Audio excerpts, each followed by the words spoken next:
প্রথম web series bats of Bollywood মুক্তির পর বেশ সাড়া পাচ্ছেন শাহরুখ পুত্র আরিয়ান খান। তবে আনন্দের মাঝে এলো অস্বস্তিকর খবর। তার বিরুদ্ধে মামলা দায়ের পথে এগোচ্ছে জাতীয় মানবাধিকার কমিশন।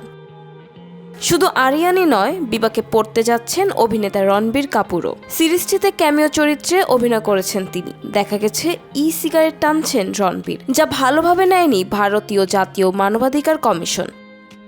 এরই মধ্যে ব্যাটস অফ বলিউডের নির্মাতা, প্রযোজক এবং রণবীর কাপুরের বিরুদ্ধে মামলা দায়ের করার আর্জি জানিয়ে মুম্বাই পুলিশের দ্বারস্থ হয়েছে মানবাধিকার কমিশন। ভারতে নিষিদ্ধ সিগারেটের প্রচারের জন্য নেটফ্লিক্সের বিরুদ্ধেও আইনি পদক্ষেপের আর্জি জানানো হয়েছে।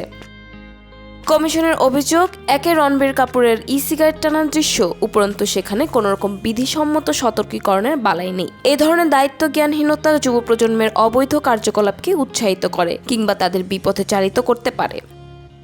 এখানেই থেমে নেই কমিশন। নোটিশ পাঠিয়েছে তথ্য সম্প্রচার মন্ত্রণালয়। তাদের দাবি, সিরিজটি থেকে রণবীর কাপুরের ধূমপানের দৃশ্য ছেঁটে ফেলতে হবে। তবে এ নিয়ে এখনো মুখ খোলেননি আরিয়ান রণবীর। 18 সেপ্টেম্বর মুক্তি পায় ব্যাটস অফ বলিউড। রণবীর ছাড়াও এতে আছেন এক ঝাঁক তারকা।